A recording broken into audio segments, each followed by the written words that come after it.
믿음의 싸움은 눈에 보이는 것으로 우리의 심령이 흔들릴 때 하나님이 주신 생명을 가꾸지 못하게 만드는 것들, 그것을 물리치는 싸움이라고 했습니다. 그래서 그것은 이제 영원히 우리에게 계속 주어져 있는 과제고, 그 믿음의 싸움이 신앙생활이다. 조금 잊지 말고 그 싸움은 계속해 나가시고, 이제 오늘부터는 말씀과 함께하는 삶을 같이 걸어갈 수 있기를 바랍니다. 그래서 앞으로 온 가족이 함께 같은 말씀을 읽기를 원합니다. 그래서 오늘 주보 속지 가운데 6월달까지 우리가 읽을 말씀과 묵상할 질문들을 올려놓았습니다. 그래서 월요일부터 금요일까지 하루에 한 장씩 말씀을 묵상하고, 저도 그 말씀을 같이 묵상할 텐데, 묵상하는 중에 제 마음속에 하나님이 은혜를 주시는 말씀을 주일날 설교를 하게 될 겁니다. 그리고 설교되어진 말씀은 우리가 순문 속에서 다시 리핏하면서 반복하면서 말씀이 그냥 귀로만 들려지는 말씀으로 끝나는 것이 아니고 우리의 삶 속에 능력으로 역사하는 말씀으로까지 이어서 갈 수 있도록 그렇게 할 수 있기를 바랍니다. 지난주 고린도전서 11장부터 15장을 쭉 여러 번 읽다가 은사에 대한 새로운 깨달음을 여러분과 나누기를 원합니다. 신앙의 열심을 내려고 하다 보면은 만나게 되는 갈등이 바로 이 은사 부분 같아요. 그래서 신령한 것에 대한 생각이 있는 성도는 장사한 사람일 수도 있고, 고린도 교회를 보면은 어린 아이일 수도 있는데, 우리가 뭔가 신앙의 열심을 내려고 할 때에 떠오르는 것이 은사 부분입니다. 그래서 이 은사 부분을 통해서 하나님 우리에게 어떤 말씀을 하실 건지를 같이 나눌 수 있기를 바랍니다. 성령의 은사는 크고 작음이 없다 그랬죠.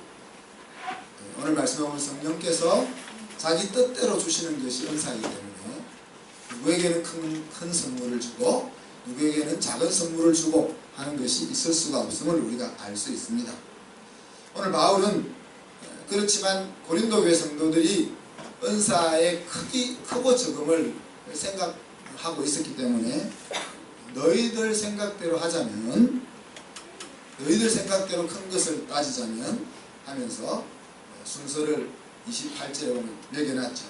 사도, 첫째는 사도요, 다음은 선지자요, 교사요, 능력이요, 병 고치는 것이요, 또 서로 도우는 것이요, 또 다스리는 것이요, 방언하는 것이요.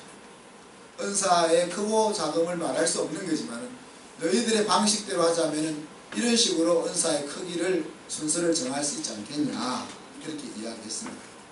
근데 그것이 목적이 아니고 그 말씀과 이어서 나가는 것이 제일 좋은 길을 너희에게 보여주겠는데, 그것은 오늘 읽지 않았지만은 14장 1절에 보면은 사랑을 따라 구하는 것이 가장 좋은 것이다, 그렇게 이야기하고 있습니다. 성도들은 왜 은사를 원할까? 성령이 자기 뜻대로 각 사람에게 나누어 주는 것이 은사인데 왜 성도들은 은사를 원할까? 오늘 11절에도 보면은 이 모든 일은 같은 한 성령이 행하사 그의 뜻대로 각 사람에게 나누어 주시는 것이다, 그렇게 말했는데 왜 우리가 은사를 원할까? 하나님의 사랑에 대한 혹은 하나님의 함께 하심에 대한 증표로 우리가 은사를 가지고 싶다는 것 같아요. 은사 자체도 중요하지만 은사를 내가 받음으로써 하나님이 나를 사랑하는 거 확실해, 내가 하나님의 사람인 것이 확실해, 내가 성령의 능력을 받은 것이 확실해, 이것을 붙잡고 싶은 마음이 우리 속에 있으니까 은사를 자꾸 원하는 것 같아요. 또 어떤 경우는 내가 하나님께서 맡겨주신 사명을 잘 감당하려고 하니까 내 힘과 내 능력만으로는 부족한데, 그래서 하나님이 주신 이 은사가 필요하다. 그래서 은사를 추구하기도 하는 것 같아요. 또 좀 안 좋은 이야기지만은 드러내고 싶은 인간적인 생각, 그런 것들이 신앙적으로 드러내고 싶어서 이 은사를 원하기도 한다는 것입니다. 그렇다면 하나님께서는 왜 우리에게 이 은사를 주셨을까? 오늘 바울은 이 은사를 성령의 나타남으로 그렇게 표현했습니다. 은사는 선물인데 그 선물은 성령께서 나의 삶을 통하여 나타나는 것이다. 그렇게 묘사를 하고 있죠. 그래서 지혜의 말씀으로 나타나기도 하고, 지식의 말씀으로 나타나기도 하고, 믿음으로 나타나기도 하고, 병 고치는 것으로 나타나기도 하고, 능력을 행하는 것으로 나타나기도 하고, 예언하는 것으로, 또 영을 분별하는 것으로, 또 각종 방언을 말하는 것으로, 또 방언을 통역하는 것으로 성령에 나타나는 것이 은사다. 그렇게 이야기했습니다. 그런데 7절에 보면은 이렇게 성령이 우리 각 성도들에게 나타나는 이유가 있는데, 그것은 뭐라고 했습니까? 유익하게 하려 함이라. 그러니까 우리 각자의 신령적 유익과, 그리고 전체 문맥으로 보면은 교회를 세우고자 하는 유익을 위해서 하나님이 이 은사를 주신다는 거죠. 이 19절에 보면 이렇게 이야기하겠습니다. 그런데 다 사도겠느냐? 다 선지자겠느냐? 다 방언 말하는 자겠느냐? 다 예언하겠는 자겠느냐? 이렇게 이야기했습니다. 이 말은 야, 모두 같아지면 문제가 있어 하는 정도가 아니죠. 모두 같아져서는 안 된다는 거예요. 한국 사람은 우리 최민주 사님 뭐라고 이야기했어요? 저도 하면 나도 한다. 그렇죠. 쟤도 하면 나도 해. 그런 생각이 있는 거예요. 팔레스타인에 있는 이 사람들, 고린도 교회 사람들도 그랬던 것 같아요. 제가 예언 말하면 나도 해야 돼. 제가 병 고치는 은사가 있으면 나도 병 고치는 은사가 있어야 돼. 이런 생각들이 고린도 교회 성도들에게도 있었던 것 같아요. 그런데 오늘 바울은 그거 아니다 그래요. 야, 은사는 다양해야 돼. 그 정도가 아니고 다 같아서는 안 된다. 그러니까 같은 은사를 추구하는데 문제가 있다는 이야기예요. 그래서 오늘 우리가 은사를 다른 각도에서 봐야 하는 거예요. 하나님이 교회를 세우기 위한 신령적 유익과 교회를 세우기 위한 목적을 가지고 주셨다면 다 같아지면 안 된다. 다 목사 같으면 어떡하겠어요? 다 주일학교 교사면 어떡하겠어요? 다 찬양 인도하는 사람은 어떡하겠어요?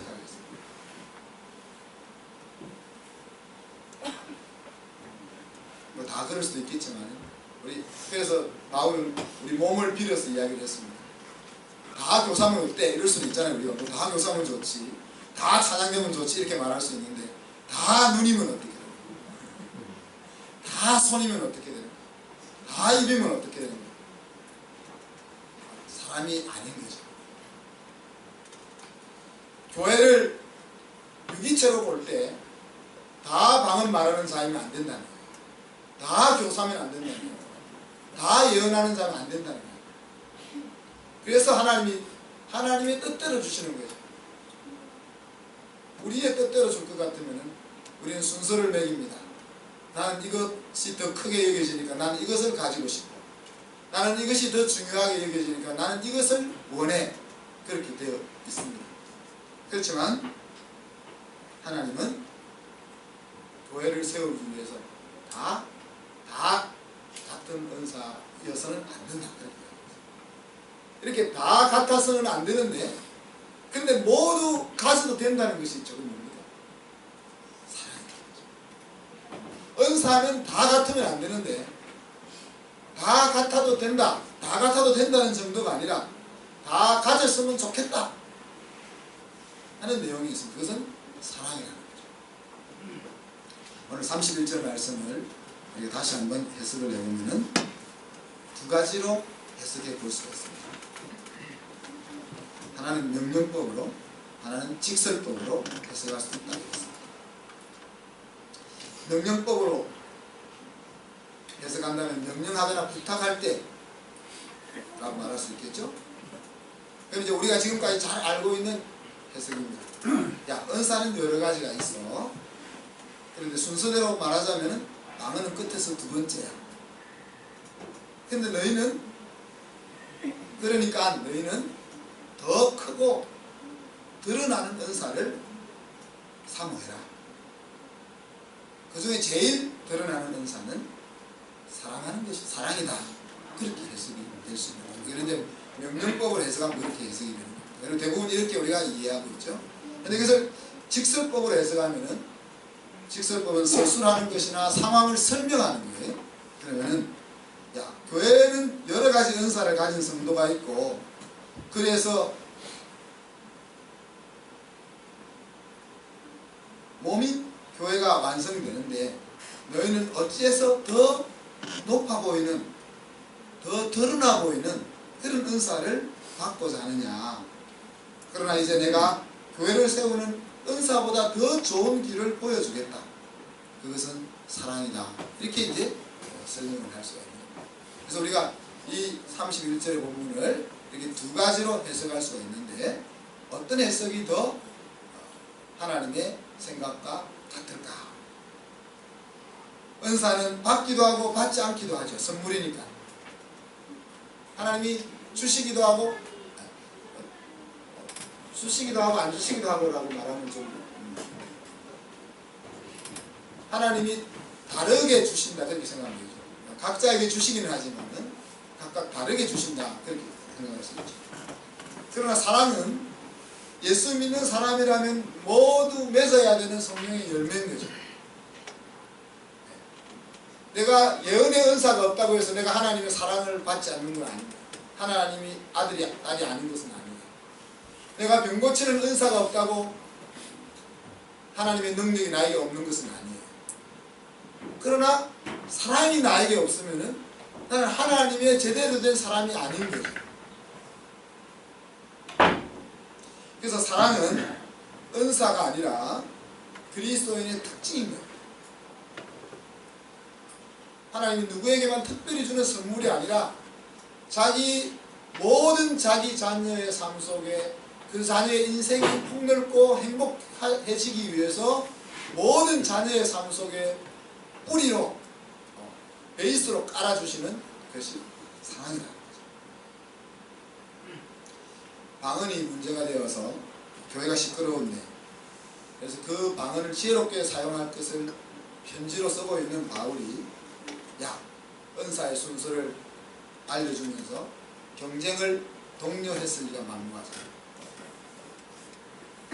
몸의 균형을 말하면서 높은 은사를 추구하라 그렇게 말하는 것은 모순이잖아요. 그래서 이 고린도 교회에 보낸 편지라는 관점에서 우리가 볼 때 두 번째로 해석하는 것이 100번 맞다 그렇게 볼 수 있습니다. 결국 공동체를 세우기 위해서 하나님이 이 은사를 주셨다. 그런데 그 은사보다 더 좋은 것은, 가장 좋은 길은 사랑이라는 거죠. 오늘 읽지는 않았지만 14장에 가보면 아까 말씀드린 것처럼 1절에서 사랑을 추구하며 신령한 것들을 사모하되 특별히 예언을 하려고 해라. 3절에 가면 방언을 말하는 자는 자기의 덕을 세우고 예언하는 자는 교회의 덕을 세운다. 11절에 가면 그러므로 너희도 영적인 것을 사모하는 자인즉 교회의 덕을 세우기 위하여 그것이 풍성하기를 구하라. 14절에 가면 내가 만일 방언으로 기도하면 나의 영이 기도하거니와 나의 마음은 열매를 맺지 못하리니. 그래서 15절 그러면 어떻게 할까? 내가 영어로 기도하고 마음으로 기도하며 내가 영어로 찬송하고 또 마음으로 찬송하리라. 그렇게 되겠습니다. 그러니 고린도전서 전체의 맥락에서 바울이 계속 이야기하는 것은 교회를 어떻게 세울 것이냐 하는 관점에서 말씀을 주고 있다. 성령의 은사는 성령의 나타남이 되거든요. 근데 왜 방언은 잘 나타날까? 네. 주로 그렇게 나타나는 이유는 사모함과 연결되어 있는 것 같아요. 사모함과 연결. 또 빌립보서에 보면 소원을 두고 행하게 하시는 분이 하나님이라고 했으니까 우리의 심령 속에 사모함이 있으면 그것이 나타나게 되는 경우가 많은 거죠. 그래서 바울은 오늘 이야기하기를 사모할 때 더 큰 것을, 더 좋은 것을 사모해라. 그것은 내 삶 속에 사랑이라는 것이 온전히 자리 잡도록 그것을 사모해라. 그렇게 우리에게 부탁하고 있는 것입니다. 사랑이 무엇입니까? 고린도전서 13장 1절로 3절에 보면은 땅과 하늘의 은혜를 말해도 사랑이 없으면 사람을 세우는 데는 아무 소용이 없다고 했습니다. 예언하는 능, 다시 말해 하나님의 뜻을 알고 밝히 사람들에게 알려주는 그 놀라운 일을 또 그 놀라운 믿음이 있어도 사랑이 없으면 사람을 세우는 데는 기여할 수가 없다고 했습니다. 자기의 생명으로 남을 구제하니까 사실 최고의 구제를 하고 사회사업을 해도 사랑이 없으면 하나님의 나라의 일이 아니다 라고 성경은 이야기합니다. 능력이 좋지만은 사랑이 빠지면은 부족한 지체를 일으킬 수는 없는, 은사가 좋지만은 그곳에서 사랑이 빠지면은 욕심에 끌려 잘못된 길로 갈 수가 있는 것이다. 봉사하고 구제하고 남을 섬기는 것 좋지만은 사랑이 없으면은 자기 의를 내세우는 것이고 교만한 자리로 이끌어가는 길일 뿐이라 그렇게 되어 있습니다. 그렇지만 사랑은 우리가 가지고 있는 능력과 우리가 받은 은사와 그 봉사라는 것을 하나님의 나라에 유익하게 만들어주는 좋은 것이다. 공동체를 세우는 가장 좋은 길이다. 그렇게 바울이 이야기하고 있습니다. 사랑하는 성도 여러분, 오늘 어버이 주일입니다. 우리 어버이는 사랑을 따라 추구하는 좋은 모델입니다. 어버이가 자녀를 키우는 모습을 보면 사랑을 따라 구하는 것이 무엇인지를 우리가 볼 수 있는 거죠.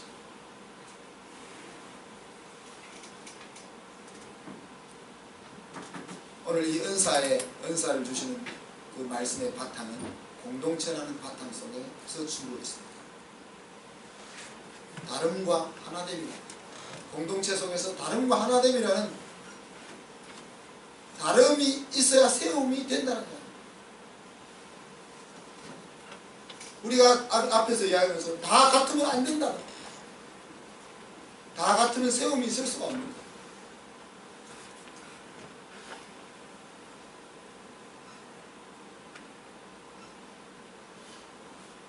너는 이것, 나는 이것.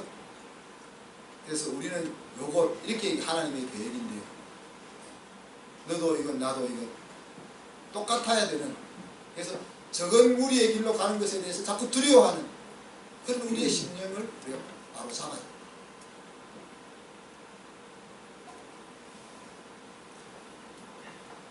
나의 강함으로 형제의 약함을 막았을 때 비로소 공동체가 세워집니다.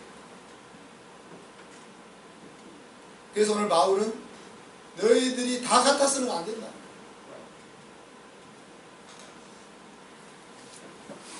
바늘로 찔러도 흔들리지 않을 수 있는 마음의 담담을 가진 사람이 있어요.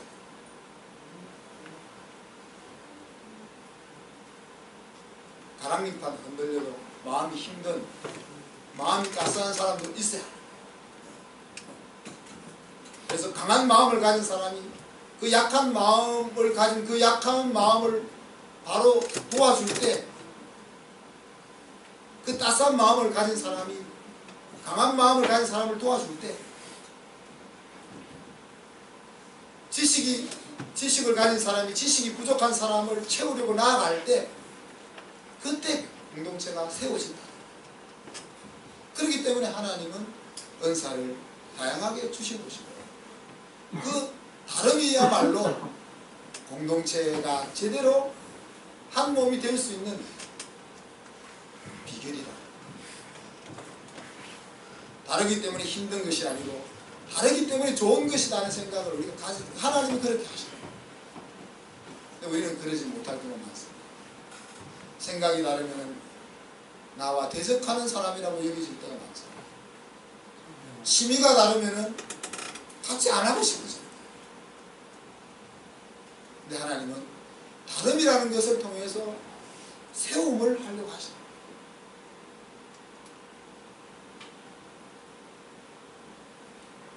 그 다름이 세움으로 나아가기 위해서 필요한 것이 사랑입니다.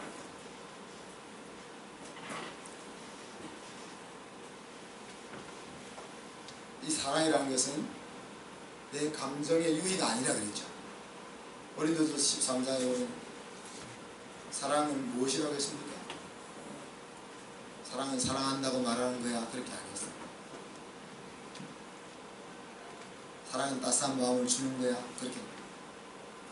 사랑은 믿어주는 거다. 사랑은 참아주는 거다. 사랑은 끝까지 기다려주는 거다. 사랑은 악한 것을 생각하지 않는 거다. 그렇게 표현했지 사랑을 감성적인 의미로 표현하지 않고 있습니다. 내가 형제를 세우지 못하면 사랑이 아니라는 거예요. 우리가 마음을 가지고 형제의 마음을 사랑스럽게 부드럽게 해주는 것을 사랑이라고 생각할 수 있지만 우리가 한 행동으로 인하여 약한 형제가 세워지지 못하면 사랑이 아니에요. 우리가 부모가 자녀를 사랑하지만 그 사랑으로 인하여 자녀가 세워지지 않으면 사랑을 제대로 못합니다.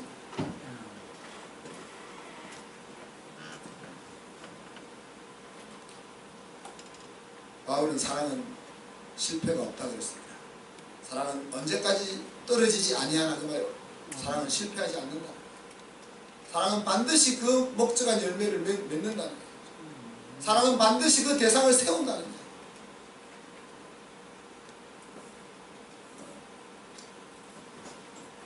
그래서 우리가 오늘 은사 이야기로 들어갔지만 은사가 중요한 것이 아닙니다. 바울이 은사를 통해서 하고자 하는 것은 내 다름을 가지고 약함을 세우는 그 자리로 나아가기를 우리에게 요구합니다. 그리고 그렇게 하기 위해서 우리의 심령 속에 살아있어야 될 것이 그리스도의 사랑. 그래서 앞으로 우리가 이 사랑이라는 말을 우리가 생각하는 사랑은 주로 좋아함과 비슷합니다. 더 가까운. 주님이 말하는 그 사랑보다는 내가 멋있는 사람 보면 막 끌리는 좋아함, 그거를 우리는 사랑으로 생각합니다. 사랑에 수많은 정의들이 있겠지만 우리가 오늘 고린도전서 12장의 관점에서 세우지 않으면 사랑이 아닙니다.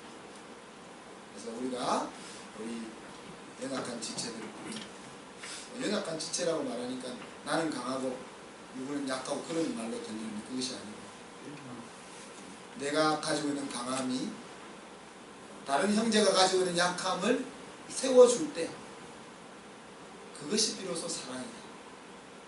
그때 비로소 하나님의 몸인 교회가 세워진다.